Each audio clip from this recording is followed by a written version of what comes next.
पर राष्ट्र के प्रति भी एक धर्म, वो धर्म है, उसे समझना चाहिए। जो लोग पॉलिटिक्स में गए हैं, राजकारण में गए हैं, उनको ये याद रखना चाहिए कि हमें नाम कमाना है, पैसा नहीं। पैसा कमाना है तो बिजनेस में जाओ, वहां आप नाम कमाने हैं। शास्त्री जी, लाल बहादुर शास्त्री का नाम आज भी लो तो लोग नतमस्तक हो जाते। उनका पैसा कमाया था, नाम कमाया। यही बात सरकारी नौकरी की है कि जो सरकारी नौकर है वो भी नाम कमाते। अभी हम लोग प्लेन से आ रहे थे तो 2-4 सरकारी बड़े भारी लोग थे, वो बैठे थे। हमें देखते ही उन्होंने मुंह फेर लिया। वजह ये कि वो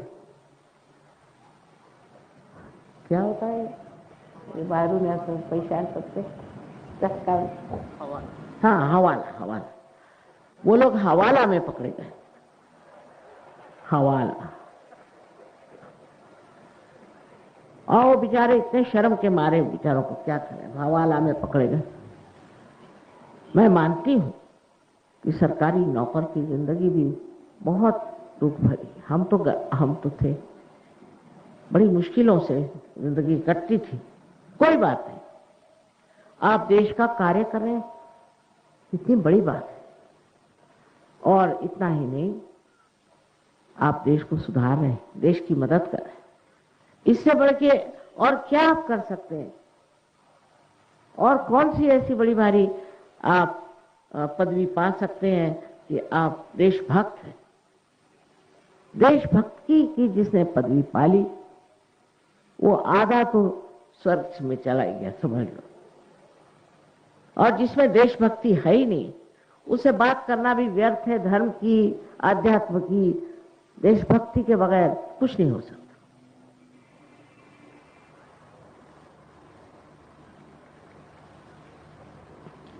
अब हमारे अंदर जो कुंडलिनी है, ये सब आप सबके अंदर, ये कोई नई बात नहीं है। हजारों वर्ष पूर्व इसी महाराष्ट्र में मार्कंडेय स्वामी ने कहा था कि कुंडलिनी नाम की शक्ति है, उसकी जागृति होनी चाहिए। ये तो बात सत्य है कि कुंडलिनी शक्ति हमारे अंदर है, उसकी जागृति होनी चाहिए। जैसे बीज को अंकुर निकलता है, इसी प्रकार मनुष्य के अंदर जो कुंडलिनी है वो अंकुरित होती है और वो आपको ये चारों तरफ फैली हुई परमात्मा की प्रेम शक्ति से एकाकारिता देती। ये घटित होता है, उसके लिए कुछ नहीं करना पड़ता।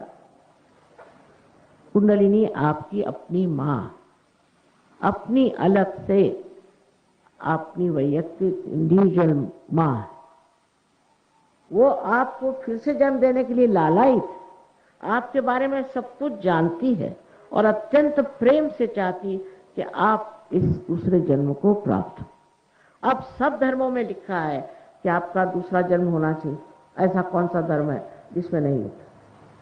लेकिन अगर आप अपने ही माथे पे लिख के घूमे कि हमने तो ब्रह्म को जाना, मतलब क्या? या आपने कहा कि आई एम ट्वाइस बॉर्न, तो क्या? ऐसे इश्तहारात लगा लगा कर आप अगर घूमे तो इसमें आपको समाधान क्या मिलने वाला है?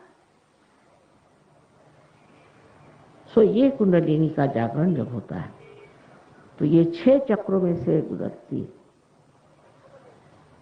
और ये 6 चक्र आपकी शारीरिक, मानसिक, बौद्धिक और आध्यात्मिक शक्ति के स्रोत है। और वो जब प्लावित होते हैं उसके कारण आपके अंदर शारीरिक, मानसिक, बौद्धिक जो भी समस्याएं हैं और आध्यात्मिक, वो सब ठीक हो जाते। अब पहले तो कोई विश्वास ही नहीं करता था इस सहयोग से बीमारियां ठीक होती। अब जब कुछ डॉक्टर भी ठीक हो गए तो आ गए ठिकाने पर। अब हमने अस्पताल खोल दिया, वहां भी लोग आ रहे हैं और काम हो रहा है, क्योंकि आजकल तो डॉक्टर लोग इतना पैसा लेते हैं तो लोग कहते हैं चलो इसमें कोई पैसा ऐसा पड़ता नहीं, सस्ता मामला, तो चलो यही कर। पर ये बात दूसरी है। इसको आप कितने पैसे से खरीदिएगा, कितनी पूंजी है आपके पास? आपकी मां को आप खरीद सकते हैं? यहां तो लोग भगवान को भी बेचते हैं, ऐसे भी पागल लोग हैं। लेकिन ये तो आपकी मां है। कम से कम अपने भारतवर्ष में मां को बेचने की कोई नहीं बात करता। जो लोग कुंडलिनी के जागरण के नाम पर पैसा लेते हैं वो अपनी आपकी मां को बेच रहे हैं।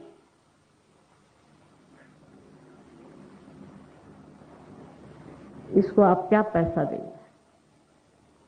ये तो स्वयं ही बहुत अंदर से आंतरिक ऐसी बनी हुई है कि चाहती है कि किसी तरह से मेरे बेटे को उसका पुनर्जन्म मिल जाए, उसकी सब भटकन खत्म हो जाए। और आश्चर्य की बात, जब ये योग घटित होता है, इस चारों तरफ फैली हुई इस परमात्मा की शक्ति से एकाकारिता आती है, तो आपको आश्चर्यता हठात सारे जो कुछ हमारे अंदर दुर्गुण है सब गिर जाते, रहते ही नहीं।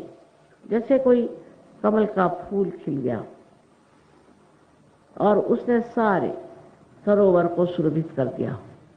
एक से एक ऐसे कमल के फूल खिलते हैं, लेकिन आपने नाम तो बंबई का मुंबई कर दिया, लेकिन यहां मुंबई के कितने शिष्य हैं वो मुझे देखने का है। नाम बदलने से क्या हुआ? नाम बदलने से मुंबई नहीं है।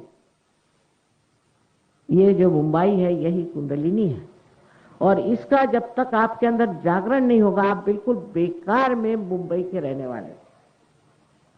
इतना ही नहीं कि जागरण होते अंदर एकदम शांति प्रस्तावित। जब मनुष्य एक साक्षी होकर सारा नाटक दुनिया का देखता है, एक प्रभावशाली व्यक्तित्व उसके अंदर आ जाता है। मुझे आश्चर्य होता है कि जब लोगों की जागृति हो गई, उसके बाद उनका माँ हमने तो बहुत इस पर कुंडलिनी के कारण हमारा तो बहुत लाभ हो गया, हमारे लड़के पढ़ने लिखने में अच्छे हो गए, फलाना हो गया, ठिकाना हो गया। अरे होगा ही,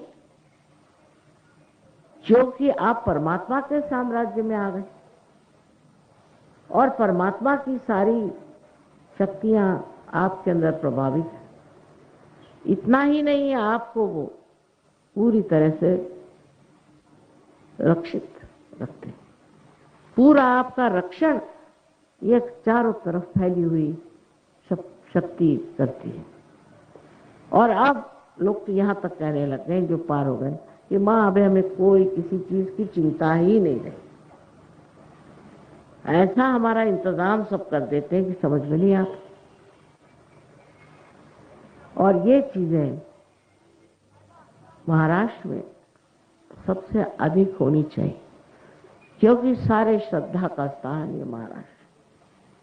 मैंने यहाँ इसीलिए जन्म लिया कि ये